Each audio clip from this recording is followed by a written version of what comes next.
नमस्कार, आपका अक्षता क्लासेस में स्वागत है। आज हम रामधारी खंड 1 की प्रतिलेखन संख्या 33 की डिक्टेशन करेंगे, जिसकी स्पीड 60 शब्द प्रति मिनट होगी। आपकी डिक्टेशन अगले 5 सेकंड में शुरू होगी। 5, 4, 3, 2, 1 स्टार्ट। उपाध्यक्ष महोदय, वर्तमान वित्त अधिनियम सदन के सामने प्रस्तुत है। इस बिल पर मुझे बोलने के लिए आपने समय दिया, इसके लिए मैं आपका आभारी हूँ। इस बिल का एक विशेष महत्व इसलिए भी है कि यह संकट काल में पेश हुआ है।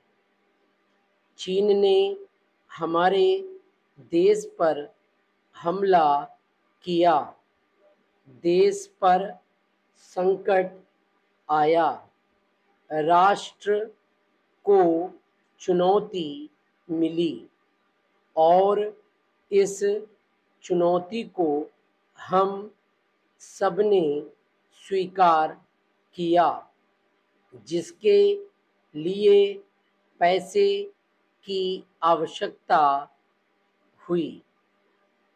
इसको वित्त मंत्री ने बड़ी कुशलता से देश के अंदर और देश के बाहर से जुटाया। इस बिल का महत्व इसलिए भी है कि हमारी पंचवर्षीय योजना के मध्य में ही यह बिल आया है। देश में बड़ी बड़ी योजनाएं अभी अधूरी है, जिनका पूरा होना देश के लिए बड़ा आवश्यक है। इसके लिए भी बहुत बड़ी धनराशि चाहिए।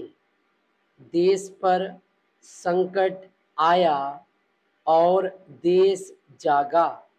कोने कोने से लोगों ने पैसा और सोना दिया और अपने लड़के तक फौज में दिए। इस देश में किसानों और गरीबों का जो वर्ग है, उसने भी दिल खोलकर इसमें सहयोग दिया।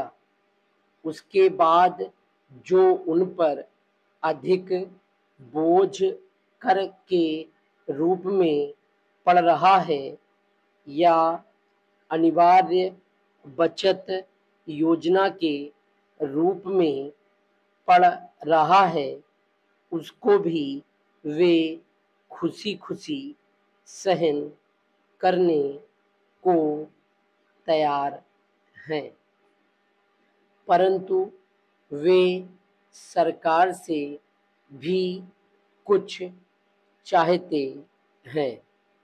वे चाहते हैं कि उनकी जो गाढ़ी कमाई का पैसा है, खून पसीने का जो पैसा है, वह व्यर्थ के कार्यों में ना जाए और उसका सदुपयोग हो। इसके अतिरिक्त उनकी कुछ अपनी दिक्कतें और परेशानियां हैं, जिनकी ओर सरकार का ध्यान चाहिए।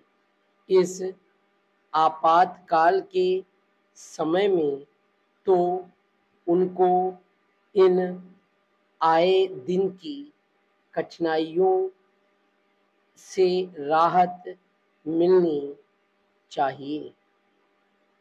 ऋण लेने में और अन्य कार्यों में जो अड़चनें पड़ती हैं वे दूर की जाएं।